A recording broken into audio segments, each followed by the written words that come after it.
What a time it is. What a time it is to be a CSU Ram fan. Now, our men's basketball team is doing quite well. First time, and I don't know how long it is that we've been ranked. And our football team just picked up a really sweet coach. Now, I'm not necessarily the biggest CSU sports fan, but I have been born and bred a CSU Rammy, graduated from CSU with a degree in accounting.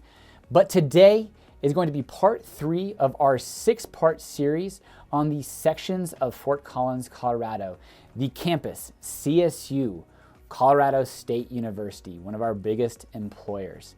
And today we talk about what the characteristics of the area are, pros, cons, what kind of some of the housing statistics are in the area.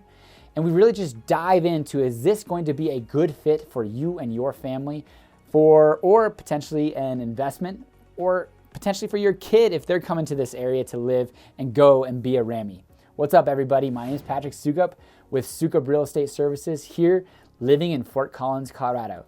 Let's jump into today's video, part 3, campus section in Fort Collins, Colorado. Alrighty, so really CSU is obviously going to be the big driver here, essentially taking up 1 square mile between College and Shields on the east and west boundaries, and then Prospect and pretty much to Mulberry on the north side. Now, granted, a section of this, a sliver of this, about 3 or 4 blocks is housing between Laurel and Mulberry, but in general, it's pretty much just the campus. This section has us looking on the west side of CSU, a section as well to the south. But really what I try to look at here was what areas are really driven by the campus. And these are some areas that I felt were really specific and leaned on dynamics of what CSU was doing. So that being said, here you're going to have a big percentage of homes that are student housing. A lot of those are going to be dense, higher rise apartment complexes now to the west of Moby that are going to be dorm, student housing, rent by the room type opportunities. And then you definitely will have some more single family opportunities that are going to be quite a bit of student rentals now, or single family rentals. The on-campus stadium that was just built on Prospect and College essentially was a huge discussion for many years, but was pushed through and was opened 5 years ago. This is going to be something that hopefully with a good football team and different events and different uses of this area will be a huge driver of this area. So what are 3 pros of this section of Fort Collins? So you might be concerned that, hey, this is going to be very dense, Partyville, USA, and you're probably not necessarily wrong, but we do have what is called U+2 here in Fort Collins. That means it's you plus 2 unrelated people. Generally speaking, that is leaning towards limiting how many students can live in a single home. That is 3. So Johnny, Susie, and Henry can only live together, and they can't add Steve if he is also unrelated. So they're trying to limit how many cars, what the density is, but you will find a ton of people kind of skirting that law. Specifically, landlords kind of turning a blind eye to it, but you do have the protection of the U+2 in this section, or in Fort Collins, to kind of limit the party zone of a potential single family house.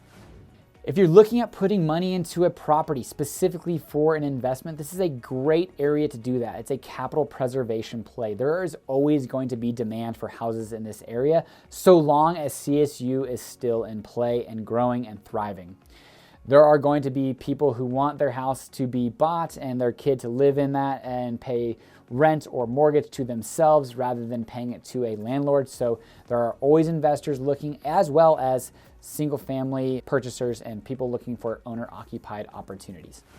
It's a great walk or ride area. You will see lots of people walking and riding their bicycles to and from campus, and there is a good amount of quick, easy access for that with safe bike paths, the Mason Trail, and opportunities for you to quickly get around on a bike, as well as leveraging that max transit. Now, Jumping into cons, there's not a ton of shopping or retail. There are a good amount of restaurants here because, well, hey, they got a crap ton of students, and so they've got a ton of restaurants. Wings, Jim's Wings, phenomenal place to eat. Lots of different cool, quick, easy grab and go places, but not a ton of grocery. You'll have your one opportunity, King Soopers, on the west side of this section, but you are going to have a ton of people there. It's pretty much one of your only and quickest groceries, unless you're willing to go a little bit further north, which just so happened to sell. It was Beaver's Market on Shields and Mountain. It will still be a grocery. It's a small little mom and pop.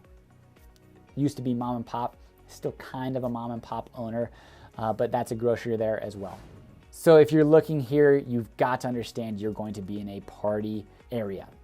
House parties galore, especially to the west of, well, really west and north of campus. You will have a significant amount of house parties. I can tell you because I myself have been to a handful of them.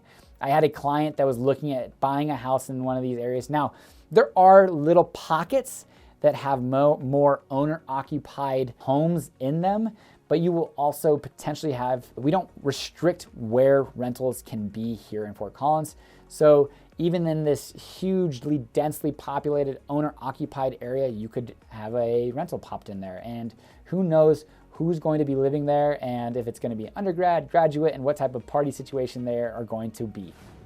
Which just is kind of suggesting that, hey, you can fix your house, you can upgrade your kitchen, you can do a bathroom upgrade, you can remake your landscape, but you can never necessarily control who buys next to you. And if it's a rental and it's a poorly ran rental, your property will suffer in the sense of you're probably only going to be selling that to a landlord or investor or an owner-occupied who is okay with the idea of living next to a rental.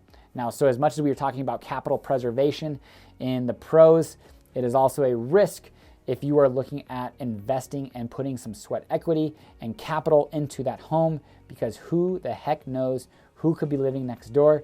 And it is very possible in this area, section of town, that it could be a student rental and it could be a party house.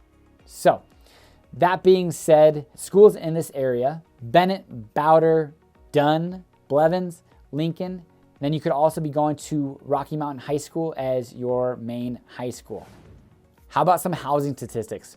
You are going to probably have actually one of your biggest lots in this area, which could be a good thing, could be a bad thing. I always hate bigger lots as an investor of single family homes, but definitely one of the more affordable price areas, $502,000 median sales price, 4-bedroom, 2-bathroom house, built in 1960s, about 2,000 square feet. So your price per square foot is probably one of the second most expensive in the area, again, because of the demand for people to live here. Now, investors look for bigger houses. Now, even though we have a U+2 rule, I can tell you a lot of people, if they see a 5-bedroom house, the investor says, I see 5 students living in there.